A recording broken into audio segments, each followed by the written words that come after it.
Olá, boa noite, tudo bem? Aqui quem fala é Pedro Elias Pribanit e agora eu vou fazer minha apresentação do meu trabalho final de inteligência artificial. Eu decidi utilizar como o tema do meu banco de dados, utilizado no meu projeto, é o estresse enfrentado pelos alunos, em que os atributos utilizados dentro desse banco de dados são o tipo de estudante, a quantidade que determinado aluno dorme, a quantidade de horas que o aluno estuda, a quantidade de horas que esse aluno está nas redes sociais, a quantidade de horas que ele participa de sala de aula, de coisas acadêmicas, o nível de pressão dos exames, o nível de suporte familiar e se o aluno está estressado ou não. Aqui, como categorizado como 0 e 1, em que 0 é o aluno não está estressado e 1 está estressado. O método que eu utilizei para fazer a validação dos meus dados foi utilizando o Cross Validation, em que eu dividi o meu banco de dados em 10 partes, em que 9 dessas 10 partes eu vou utilizar para treinar a minha inteligência artificial, treinar ela de diversas formas possíveis e utilizar o último pedaço que eu não utilizei para treinar, para poder testar se o meu, tre se o, que o meu treino que eu realizei foi eficaz ou não. E aí eu vou acabar trocando esse método com os outros pedaços seguintes, ou seja, o primeiro pedaço que eu utilizei para poder eu testar, agora entra na parte de treino e o seguinte pedaço eu vou utilizar como teste.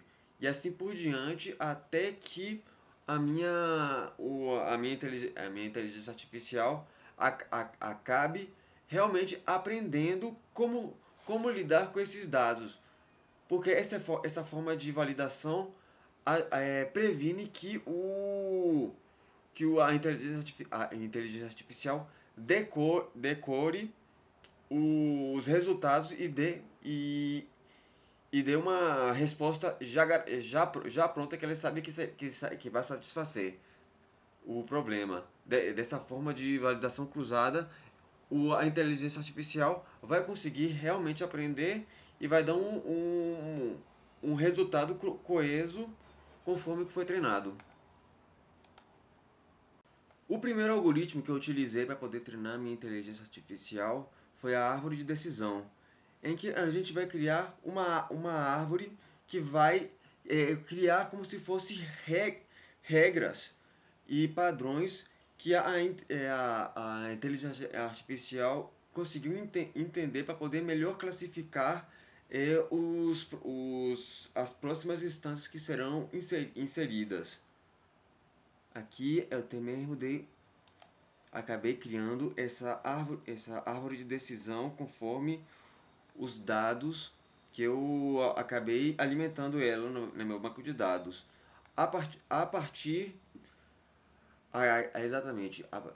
Conforme o dado, ele vai escolher o caminho conforme cada atributo para poder escolher se o aluno vai determinar se o aluno vai estar estressado ou não. E para ele criar essa árvore de decisão, ele utilizou um cálculo de ganho de informação, em que ele vai utilizar o cálculo da entropia para ver qual atributo melhor favorece, qual é que tem mais, digamos, maior influência para poder decidir para qual local, direção classificar esse atributo. Por exemplo, aqui, o, a pressão de exames é o principal atributo a ser decidido. Depois vem a quantidade de horas que estudada, depois vem a quantidade de horas que o aluno dormiu, depois vem o tipo de aluno, depois vem o suporte da família, depois vem a quantidade de tempo que ele fica nas redes sociais e depois e por último o atributo menos importante é o a, é a presença em, em atividades acadêmicas como a sala de aula e afins. O segundo algoritmo que eu utilizei no meu projeto foi o Naive Bayes, em que a inteligência artificial acaba utilizando de métodos probabilísticos para categorizar e classificar instâncias de alunos que acabam entrando na base de dados. Ou seja, a, a inteligência artificial, primeiramente, ele vai calcular a probabilidade de tal evento acontecer ou não. Por exemplo, vamos dizer a probabilidade do aluno estar estressado. Então, a gente vai primeiramente calcular a probabilidade de um aluno estar estressado. Depois a gente vai calcular um dos atributos, esse daqui, dado que o estresse aconteceu. Ou seja, a probabilidade da pressão de exames, dado que o estresse for verdadeiro. E a gente acaba multiplicando as probabilidades em sequência. Ou seja, a probabilidade do aluno estar estressado multiplicado pela probabilidade da pressão dos exames, dado que o aluno esteja estressado, depois multiplica a quantidade, as horas estudadas, dado que o aluno está estressado, depois multiplica pela quantidade de horas que ele dormiu, dado que ele está estressado, depois multiplica pela probabilidade do tipo de estudante, dado que que ele está estressado, depois multiplica pela probabilidade do suporte da família, dado que ele está estressado, depois multiplica pela probabilidade da quantidade de tempo em redes sociais, dado que ele está estressado, depois a probabilidade do attendance, dado que ele está estressado. Calculando essa probabilidade, a inteligência vai conseguir classificar se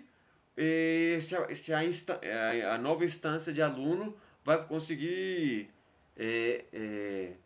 pertence à classificação de estressado ou não. Tudo depende da probabilidade. Aí é que vem o nome do algoritmo, que é o Naive Bayes, porque ele acaba não é, analisando cada atributo independentemente.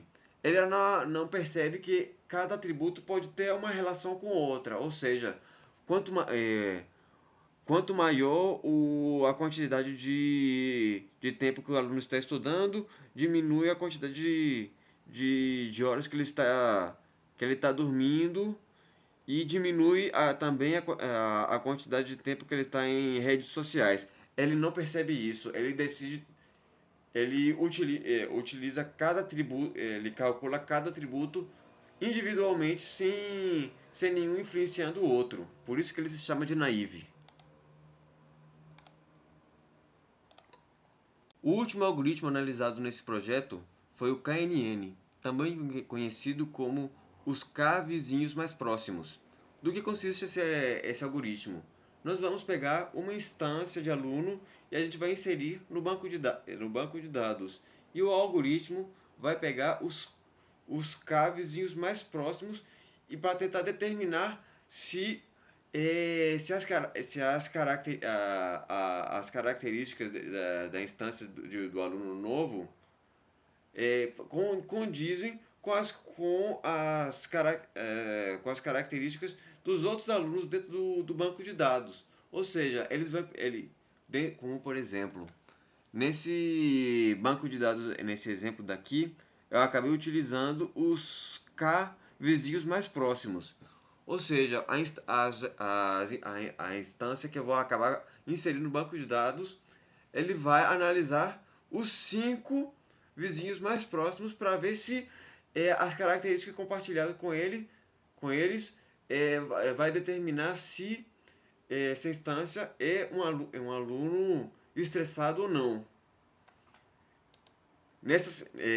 Ela também utilizei outro teste em que eu utilizei 7 vizinhos mais próximos. Aí da mesma forma, uma instância vai ser inserida no banco de dados, ele vai ver, comparar com 7 vizinhos mais próximos e a partir dessa comparação ver se essa nova instância vai ser classificada como estressada ou não. Aqui, como a gente pode ver, conforme a sua acurácia, o, digo, com os 7, o K igual a 7, tem uma acurácia bem maior do que o K igual a 5, porque acaba analisando, tem mais exatamente, mais vizinhos para poder analisar, então as chances de ele conseguir ser mais preciso são maiores. Agora eu vou analisar os resultados obtidos nos experimentos dos 3 algoritmos. Conforme analisando as acurácias da, da árvore de decisão, do Naive Bayes e do KNN, acabo percebendo que a acurácia da árvore de decisão é a maior, com 8,5 de acurácia. Depois, em segundo lugar, vem o Naive Bayes com 8,36, que é somente um pouco abaixo do árvore de decisão, mas mesmo assim a árvore de decisão ficou um pouco maior. E por último vem o KNN com os 7 vizinhos, que é o fica 79,47. Para os caves, quando K é igual a 5, acaba sendo 78, acaba diminuindo um pouco mais, o que acaba se tornando bastante, uma diminuição significativa comparado com a árvore de decisão. Ou seja, esses 3 algoritmos, o que melhor se aplica seria a árvore de decisão. A gente também pode analisar a parte da precisão e o recall para ver a probabilidade em que esse algoritmo acerta se determinada instância é de uma se é estressado, e também o recall para a porcentagem de se a gente capturou todas as instâncias que são realmente de uma classe, ou seja, a gente não deixou de fora nenhum aluno que esteja estressado durante os testes.